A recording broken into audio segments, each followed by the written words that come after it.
친구들 안녕하세요. 저는 여러분의 오랜 친구 김선생님입니다. 오늘 장세는 낮게 시작해 점차 높아졌습니다. 물론 나스닥 지수 이쪽은 여전히 낮게 가고 있습니다. 그리고 코스피 지수도 낮게 시작해 높아지고 있습니다. 그러면 오늘 두 지수에서 외국인 순유입의 상황도 다르기 때문에 이 부분을 분석해야 합니다. 오늘 저녁에는 미국 경제 데이터와 미국 연방준비제도 임원의 연설도 발표될 예정입니다. 이 시기는 미연준 임원들이 집중적으로 연설하는 시기입니다. 왜냐하면 이번 주말부터 다음 금리 결의까지, 즉 11월 초까지 미연준에서는 거의 보름간의 금리 결정을 앞두고 침묵을 지킬 것입니다. 그래서 그들은 요 며칠 동안 긴밀히 대화를 하면서 표현해야 할 건 모두 표현할 것입니다. 그 외에도 이스라엘과 팔레스타인 전쟁은 현재로선 확대되는 추세입니다. 왜냐하면 가자의 한 병원이 폭격을 당해 현재 우리는 누가 그 일을 저질렀는지 정확히 알지 못하기 때문입니다. 양측은 서로 다른 주장을 펼치지만 이런 상황은 계속 고조될 가능성이 높습니다. 그러나 우리 주식의 경우 3분기 재무보고서로 인해 일부 호재가 점차 발효되고 있습니다. 그래서 우리는 이 부분도 분석할 겁니다. 그 외에 오늘 저는 여러분께 거래 방법을 하나 가르쳐 드리려고 합니다. 많은 친구들이 거래에서 혼란스러워하고 있기 때문에 간단한 거래 방법을 알려드리겠습니다. 몇 단계를 완료하면 전체 전략을 실행하고 장기적으로 안정적인 이익을 가져올 수 있습니다. 이 모든 내용에 대해서도 저희가 오늘 저녁에 모두 공유해드리겠습니다. 그럼 지금부터 시작하겠습니다. 오늘 코스피 지수는 아침에 막 개장했을 때 외국인은 약간의 순유출이 있었으나 그 후 점차 순매수를 하기 시작했습니다. 매입은 코스피 지수의 보통주부터 사는 게 아니라 대형주부터 사는 겁니다. 그래서 코스피 200 지수를 보면 지금 코스피 200의 순유 입량은 코스피 지수 전체를 뛰어넘습니다. 즉, 이 200개 주식을 제외한 나머지 700개 주식은 전체적으로 자금이 순유출된 겁니다. 그러나 코스피 200 지수에서 외국인 투자자들이 진정으로 선호하는 주요 종목은 대부분 큰 대형주입니다. 이제 새로운 관점이 하나 있습니다. 외국인 투자자의 관점에서 볼 때 전쟁 위험을 포함한 일련의 악재가 예상됨에 따라 외국인이 여전히 한국 주식시장에 남아있을 수 있는 건 시가총액이 가장 큰 대형주들을 사들이기 위해서인 겁니다. 그 주된 이유는 두 가지인데, 첫째, 한국이나 미국이나 지금은 전체 주식시장을 리스크를 피할 도구로 사용하기 위함입니다. 전통적으로 달러와 엔화는 위험을 회피하기 위한 안전자산으로 여겨져 왔습니다. 하지만 지금 시장에서는 미국 국채와 일본 국채 같은 자산도 나름의 리스크와 결함이 있다는 인식이 퍼지고 있습니다. 그래서 오히려 대부분이 각국에서 정말 경제의 버팀목 역할을 할 수 있는 대기업들이 리스크를 막아주는 가장 좋은 도구라고 생각하시는 것 같습니다. 센티먼트의 전환은 주식과 전반적인 주식시장 상승의 원인 중 하나입니다. 이 외에도 최근 전체적인 주식시장의 실적은 확실히 나쁘지 않습니다. 삼성전자, SK하이닉스, LG가 발표한 3분기 실적 보고를 보면 모두 예상보다 실적이 양호한 것으로 나타났습니다. 특히 SK하이닉스의 재무보고서는 4분기에 SK하이닉스가 흑자로 돌아설 것으로 전망하고 있습니다. 3분기는 또한 최근 몇 차례의 재무보고 중 순이익 손실이 가장 적었습니다. 이는 향후 전망에 많은 호재를 가져왔고 우리나라의 반도체 산업이 미래에 약간의 호재와 상승을 맞이할 것임을 나타냅니다. KS 지수에서도 오늘 상승의 주요 동력이었습니다. 전반적인 시세는 기본적으로 동일하지만 어젯밤 미국 주식의 하락을 고려할 때 오늘 아침에 낮게 개장의 이후 높아지는 건 현재 시장이 이미 일정한 하락 저항의 성질을 가지고 있음을 보여줍니다. 더 이상 개장 직후 바로 하락하지 않을 것이고 10여 거래일 연속 외국인 순유출 상태가 되진 않을 겁니다. 이것은 또한 우리의 초기 바닥이 최근 몇 달 동안 최저점에 근접했음을 보여줍니다. 만약 언젠가 가격이 다시 최저치를 깨면 지수가 최저치를 밑돈 후 오히려 우리가 살 수 있는 시점이 될 겁니다. 왜냐하면 어디까지나 다시 2450선 이상으로 돌아오기 때문입니다. KQ 지수에 관해서는 오늘 실적이 좋지 않은데 주로 외국인과 기관이 투자를 철회하고 개인 투자자만 매수하고 있습니다. 최근 며칠 동안의 자금 흐름으로 볼 때 매일 시세가 변합니다. 예를 들어 어제는 외국인과 기관이 모두 매수했지만 오늘은 매도세로 돌아섰습니다. 이것은 지수의 현재 형태를 안정적이지 않게 만들고 평균선을 따라 하락하는 상태를 보여줍니다. 이런 추세는 매우 약합니다. 우리는 그것이 내일과 모레에도 적어도 820포인트 위까지 되돌아가야 합니다. 그래야 최근 고점을 다시 한번 돌파하고 지속적인 상승을 달성할 수 있습니다. 그렇지 않으면 현재 추세로는 계속해서 최저치를 기록할 수 있습니다. 게다가 현재 개인 투자자들의 조작은 여전히 수동적입니다. 기본적으로 시세가 하루 오르면 개인 투자자들이 다음날 쫓아옵니다.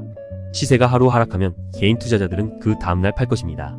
내일 모레까지는 상승세가 유지될 것 같기 때문에 이 정도 변동 추세라면 괜찮습니다. 하지만 두 시장의 총 외국인 순유 입량으로 볼 때 오늘 외국인은 순매수했습니다. 앞으로 KQ 지수는 그동안 코스피가 이 기간 동안 상승하면서 중기적 상승세를 동참할 것으로 기대됩니다. 그렇다면 결국 우리가 고수할 수 있는 밴드 트레이드의 고점은 현재도 성립합니다. 코스피 지수는 2530인데 코스닥 지수는 889군 정도입니다. 비록 목표는 확고하지만 그 과정은 더욱 꼬일 수 있습니다.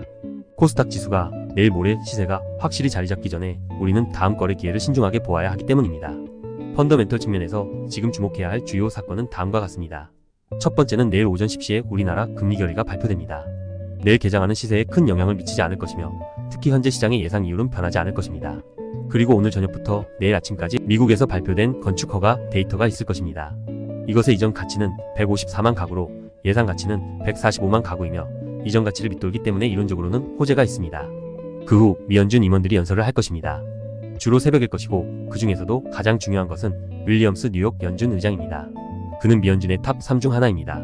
새벽 4시 필라델피아 연준 의장도 연설을 할 것입니다. 새벽 3시에 미연준의 경제 보고서와 리뷰가 발표될 것입니다. 이것들은 모두 미국 주식에 영향을 미치고 우리 시장에도 영향을 미칠 것입니다. 뉴욕 연준 의장의 태도에 대해서는 어제도 언급했습니다. 7월의 매파적 태도와 비교해보니 그는 당분간 금리 인상을 하지 않는 쪽으로 가닥을 잡은 것으로 보입니다. 시장의 또 다른 관심사는 이스라엘과 팔레스타인의 충돌입니다. 이스라엘의 이번 준비는 매우 충분합니다. 가자 지구는 병력 5만 명이면 충분할 것으로 보이지만 이스라엘은 이미 30만 명의 군대를 준비했습니다. 이는 그들이 전면전을 준비하기 위한 것일 수 있다는 뜻입니다. 이와 동시에 미국도 많은 군대를 파견했습니다. 미국의 중앙사령부 사령관인 쿠릴라 장군이 이스라엘을 방문해 이스라엘 군 수뇌부와 회담을 가졌습니다. 그는 이스라엘이 자유에 필요한 모든 것을 갖도록 하는 것이 목적이라며 이스라엘 팔레스타인 갈등이 고조되는 것을 막기 위한 것이라고 강조했습니다. 그러나 제가 느끼기엔 그의 행동은 다른 이슬람 국가들에 대한 위협에 더 가깝습니다. 미 항공모함과 해병대는 이미 중동 지역에 배치돼 즉각 대응 가능하도록 전쟁을 대비하고 있습니다. 이집트, 이란, 요르단, 튀르키예, 카타르와 같은 중동 지역의 다른 국가들은 여전히 비난 성명을 발표하는 단계에 있습니다. 이들은 아직 이스라엘군과 대규모 직접 충돌하지 않은 것도 미국의 영향과 위협 때문일 수 있습니다. 일단 잠시 지켜보면 제 개인적으로 미국은 전쟁을 원하지 않는다고 생각합니다.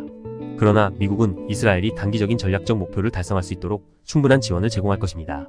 장기적으로 어떤 목표를 달성해야 하는지에 대해서는 우리가 지금 당장 관심을 가질 문제가 아닙니다. 그 결과 오늘 우리가 본 대형주의 상승을 포함한 사건에 대한 추론의 결과라고 할 수 있습니다. 섹터별로는 코스닥 시장에서 실제로 상승한 종목이 아닌 하락한 종목이 각각 400과 1135로 대략 1대3 정도의 비율이라 합니다. 오늘 코스닥 지수가 많이 떨어진 것은 사실입니다. 코스닥 시장에서 상위 50개 종목 중 10개 이하만 상승했을 뿐 나머지는 모두 하락하고 있습니다.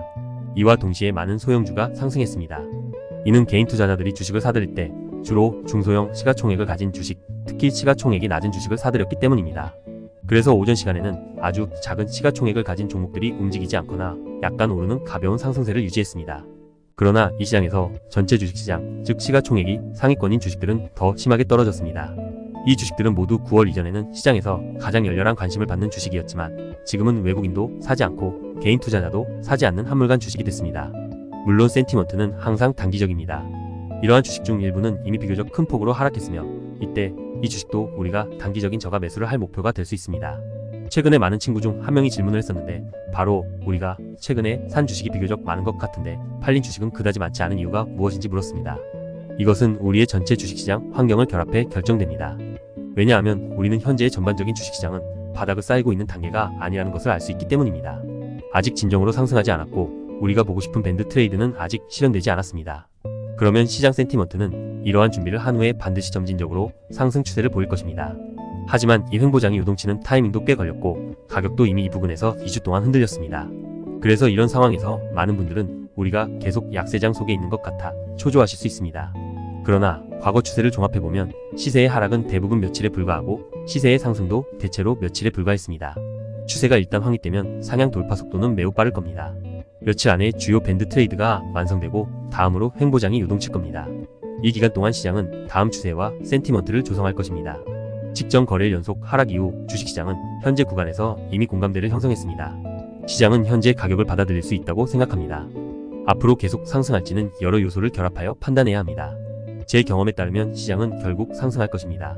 단기적으로 우리는 미국의 경제 데이터, 미연준 임원의 연설, 우리나라의 금리 정책 및 경제 데이터, 전쟁 위험 등 모든 측면의 펀더멘털에 주의를 기울여야 합니다. 이러한 요인은 현재 시장 상황, 외국 자금의 유입 및 유출, 개인 투자자의 매매 행위를 결정합니다. 이러한 요인을 바탕으로 향후 시장이 계속 요동칠 수 있다고 예측됩니다. 그리고 뚜렷한 반등이 있을 것입니다. 우리의 목표 지점은 코스피 2530과 코스닥 880입니다. 그래서 이 단계에서 만약 여러분이 우리가 주식을 팔지 않았다는 것을 알게 된다면 그것은 정상입니다. 시세가 오른 후에야 우리는 주식을 팔 것입니다. 지금 당장 주식을 파는 것은 수지가 맞지 않습니다. 왜 우리는 여전히 주식을 사고 있습니까? 왜냐하면 우리는 이미 많은 주식을 보유하고 있기 때문입니다. 올해의 강세장에서 우리는 지분을 여러 번 조정했습니다. 하지만 저는 항상 약간의 낮은 포지션을 유지하고 소량의 주식을 보유하고 있습니다. 저는 어떤 주식의 상승 가능성을 보았을 경우 전 다시 매수할 수도 있습니다. 최근에 가끔 새로운 친구들이 우리 커뮤니티에 가입하는 경우가 있는데 저는 그들에게 몇몇 주식을 추천할 것입니다. 만약 그들이 아직 보유하지 않았다면 매입을 고려할 수 있지만 너무 많이 매입하지는 마세요.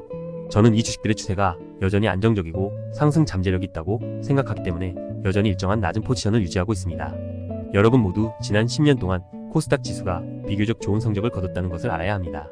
코스닥 지수의 상승폭과 변동률은 KS 지수의 상승폭보다 훨씬 큽니다. 그래서 이 안에 있는 많은 주식들은 한편으로는 높은 성장성을 가지고 있으며 다른 한편으로는 개념적으로도 투기할 여지가 많습니다. 그렇다면 왜 그동안 오르지 않고 하락했을까요? 두 가지 이유가 있는데 하나는 올해 몇 차례 올랐고 이미 많이 올랐기 때문입니다. 둘째, 이 기간 동안 시장 센티먼트가 충분히 뜨겁게 오르지 않았기 때문입니다. 이는 국제통화 환경과 리스크 사건으로 인한 일부 악재의 영향 때문입니다. 많은 친구들도 저의 투자 경험이 매우 풍부하다는 것을 알게 되었습니다. 제가 투자했던 거래 품목이 수백 개가 넘어서 지금 몇몇 친구들은 제가 많은 주식의 지분을 보유하고 있는 것 같다고 하고 있습니다.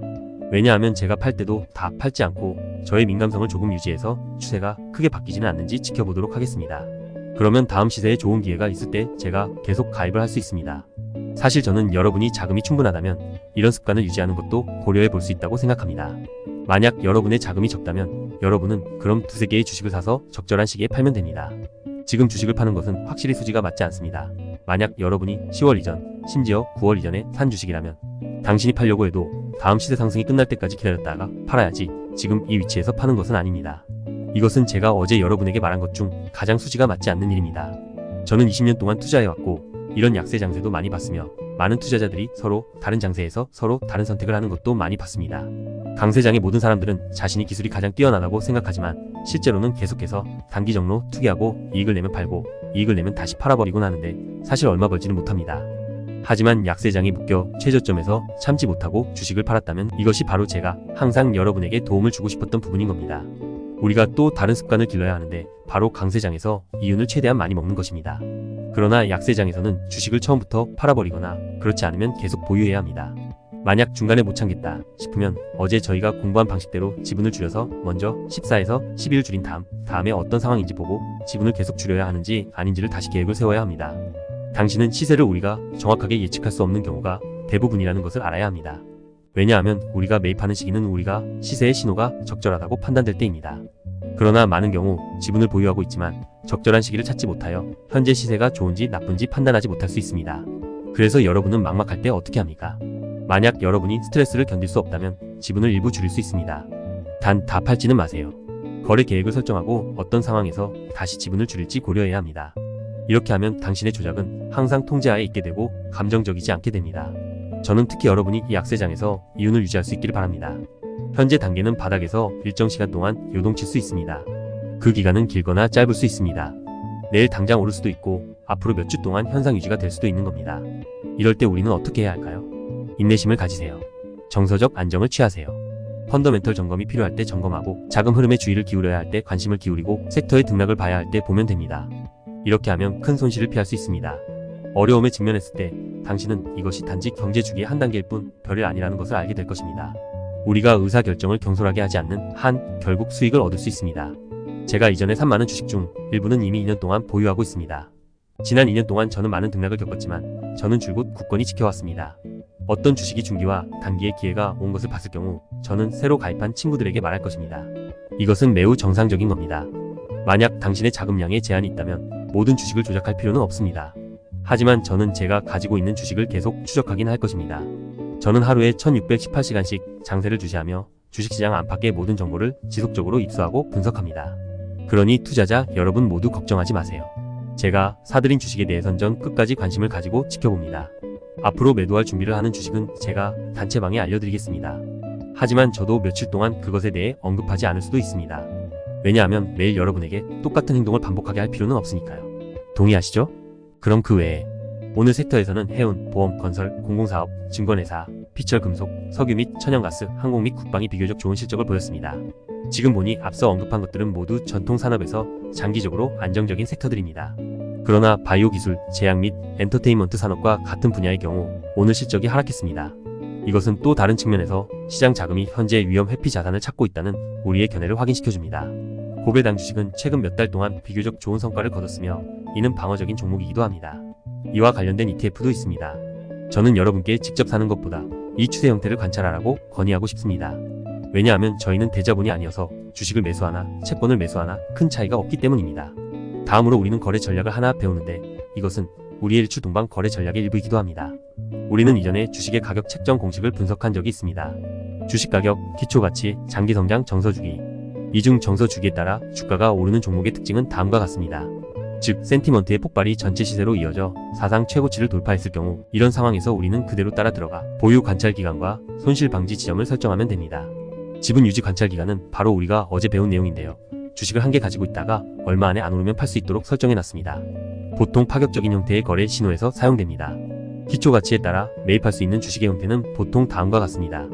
가격이 어느 정도 떨어진 후에는 하락할 수 없고 최저치를 기록한 후에는 반등합니다. 이때 우리가 그것을 사는 것은 종종 이 시세가 곧 반등할 것이라는 것을 의미합니다. 하지만 시장의 장기적인 성장에 따라 물론 여기에는 센티먼트 주기와 기초가치도 중첩되어 있는데 이러한 주식의 가격은 기본적으로 현재의 기초가치에 부합하기 때문입니다. 또 완만하게 상승하기 때문에 큰 상승은 나타나지 않는데 이때 센티먼트 주기는 조금 긍정적이지만 강렬하지는 않습니다. 하지만 가장 중요한 것은 2단계입니다. 우리 시장은 이 주식들이 합리적인 속도로 성장하고 있다고 생각합니다. 비록 시장의 대부분의 사람들이 그 정서에 완전히 동의하지는 않지만 그러나 우리는 시세의 성과를 보고 종합 분석을 통해 이것이 매입 가능한 주식이라고 생각합니다. 그렇다면 이 시점에서 우리의 주요 신호는 다음과 같은 몇 가지입니다. 첫 번째는 가격 자체가 일정 기간 최고치를 돌파해야 한다는 것입니다. 그것은 역사상 최고치일 수도 있고 한 해의 최고치일 수도 있고 일정 기간 동안의 최고치일 수도 있습니다. 그런 다음 이동평균선, 5일선 또는 10일선과 같은 단기 이동평균선에서 너무 멀어서는 안됩니다. 만약 너무 멀면 우리도 마찬가지로 매입을 고려할 수 있습니다. 그러나 이는 일반적으로 시장 정서가 주도하는 상승일 수 있으며 실제 가치 성장이 가져온 호재가 아닐 수 있습니다. 제가 여러분께 두 가지 예를 들어보겠습니다. 예전에 제가 코인을 투기할 때 SSV라는 코인을 샀습니다. 그 코인의 실적은 점차 상승했습니다. 이는 시장이 상승 잠재력이 있는데 대부분의 사람들의 주목을 받지 못하여 상승세가 비교적 안정적입니다. 시세는 단계적 최고가를 돌파했고 이동평균선도 위쪽을 가리키고 있습니다. 조사 결과 이 코인은 빠르게 성장하는 항목입니다. 그리고 이전의 실적도 매우 좋았고 그 코인의 회사도 투자자들의 이익을 위해 회사 이익의 일부를 희생했습니다. 검토 후 우리는 이 항목이 참여할 가치가 있다고 생각했고 가격 돌파 후 우리는 펀더멘털을 통해 이것이 합리적인 주식 형태이며 지속적으로 상승할 가능성이 있다고 판단했습니다. 공격적인 투자자의 경우 직접 매입했을 수도 있습니다. 하지만 안전을 더 추구하는 투자자들은 더 기다릴 겁니다. 우리는 시장이 돌파한 후 우선 5주 이동평균선으로 되돌릴 수 있는 절충안을 선택합니다. 만약 시세가 다시 올라 양봉을 형성한다면 우리는 이 라인을 장이 끝난 후에 혹은 아직 장이 끝나지 않았을 때 매입할 수 있습니다. 그리고 선의 가장 낮은 점 또는 이동평균선 아래에 손실 방지 지점을 설정합니다. 그러면 만약 우리가 이 선의 장이 끝나기도 전에 코인을 사들였다면 보통 우리는 지분 보유 관찰 기간을 설정할 것입니다. 장이 마감하는 시각을 관찰 기간의 끝으로 설정하는 겁니다. 그러면 이 선의 장이 마감된 후에 우리는 코인의 가격이 지금보다 더 높다는 것을 보게 될 겁니다. 만약 장 마감 후에 코인을 샀다면 우리는 보유 관찰 기간을 바로 아래 12개의 선에 설정해 가격이 상승해야 한다고 요구하며 마지막에 양봉을 얻어야 합니다. 지분 보유 관찰 기간이 끝나면 손실 방지 지점을 위로 이동할 수도 있습니다. 그리고 그것을 가지고 12개의 선을 계속 관찰하는 새로운 지분 보유 관찰 기간을 설정합니다. 이렇게 함으로써 우리는 비교적 안정적인 상태를 유지할 수 있고 우리는 이렇게 해서 이 밴드 트레이드의 이익을 모두 얻을 수 있습니다. 전체 추세는 다음과 같습니다. 그것은 보통 주봉이나 월봉의 주기에 사용되는데 만약 당신이 그것을 일봉의 주기에 사용한다면 항목나 회사의 성장으로서 성장 기간은 반드시 1단위이거나 적어도 요일 또는 월 단위여야 하기 때문에 더 많은 가짜 신호를 만날 수 있습니다. 이런 방식으로 당신은 비교적 합리적인 추세를 얻을 수 있으며 이익도 그리 낮지 않을 것입니다. 이 거래는 저는 15달러에 매수해서 최종적으로 40달러 부근까지 보유했다가 2달 동안 이윤을 170% 정도 봤습니다. 국내 주식에 대해서 제가 여러분께 두 가지 예를 들어보겠습니다. 하나는 고배당주 ETF 동향의 성과입니다. 이것은 주봉급의 주기입니다. 여러분은 몇 주 후에 이 신호를 검증할 수 있습니다. 또 하나는 저희가 이전에 매입했던 포스코 퓨처엠은 3월달에 주봉급이 이런 형태에서 여러 번 벗어나서 후기에도 여전히 몇 번 이런 신호가 나타나고 있습니다. 초기 상승 속도가 그리 빠르지 않고 천천히 상승한 다음 점차 시장의 공감대를 형성하는 흐름이라는 점에서 2차 전지 섹터의 다른 주식과 다르다는 것을 알 수 있습니다. 2차 전지의 많은 시가총액이 작은 주식들은 먼저 급등하고 그 다음 일정 기간 동안 계속됩니다. 물론 전반적인 상승폭은 매우 큽니다. 왜냐하면 시장 정서가 주도하는 시세이기 때문입니다. 따라서 이 두 가지 형태는 기본 가치, 장기 성장 및 정서적 주기에 따라 채택된 시장 신호가 완전히 다릅니다. 여러분에게 작은 숙제 하나를 드리겠습니다. 당신이 보유한 주식이 주봉과 월봉 수준에서 최근 몇 년 동안 이런 신호가 있었는지 확인해 보세요. 마지막으로 오늘 배운 내용을 정리해 보겠습니다. 우리는 오늘 총 3가지 테마를 공부했습니다. 우선 우리는 시장의 현재 펀더멘털에 대해 논의했습니다. 미국의 정부 관계자들은 어제 저녁 11월에 금리를 인상하지 않겠다는 의지를 밝혔습니다. 하지만 12월에 대한 의견은 견해가 많고 표현이 복잡하여 더 많은 관찰이 필요합니다. 오늘 저녁에 미국의 경제 데이터와 미연준 임원들의 연설이 발표될 예정이니 제가 내일 아침에 모두를 위해 분석하겠습니다. 현재로서는 이러한 소식이 주식시장에 유리할 것으로 보입니다. 둘째, 우리는 현재 시장 상황을 분석했습니다. KS 지수는 현재 비교적 안정적인 횡보장의 요동치는 기간에 있습니다. 자금 흐름은 외국인들이 메인보드에서 특히 가중주를 지속적으로 사들이고 있음을 보여주며 이는 또한 전체 주식시장의 상승을 촉진했습니다. 그러나 기술 섹터는 현재 상황이 좋지 않습니다. 특히 코스닥 지수가 그렇습니다. 개인 투자자는 매수하고 외국인은 매도하고 있어 코스닥 지수가 더 오래 요동칠 수 있다는 뜻입니다. 하지만 결국 KS 지수에 의해 상승세가 이어질 것으로 보입니다. 우리는 또한 왜 특정 주식을 보유하고 해야 하는지 공유했습니다. 우리가 보유한 대부분의 주식은 시장이 진정으로 반등하여 목표치에 도달한 후에 매도할 것입니다. 특별한 사정이 없는 한 우리는 미리 매도하지 않을 겁니다. 그 외에도 오늘은 일출동방 거래 전법의 또 다른 부분에 대해서 공부했는데요. 회사의 장기적인 성장에 대한 가격 동향입니다. 여기에서 취한 방법은 5주 이동평균선을 매입하고 손실 방지 지점은 가장 가까운 양봉 아래에 설정하고 지분 보유 관찰 기간은 1-2주로 설정하는 것입니다. 우리는 또한 암호화폐 SSV의 사례를 공유했습니다. 최신 소식은 이 항목의 사장이 이스라엘인이고 전쟁에 참전하기 위해 소환되었다는 것입니다. 우리가 최근에 배운 모든 것에 대해서 질문이 있으시면 언제든지 제 비서에게 질문하고 피드백을 해주세요. 저도 정기적으로 여러분들께 집중해서 설명해 드리겠습니다. 자, 이것이 우리가 지금까지 공유한 전부입니다. 내일 아침 저는 여러분을 위해 밤새 데이터, 사건과 미국의 동향을 분석하고 앞으로의 추이를 계속 예측해 드리겠습니다. 그럼 내일 뵙겠습니다.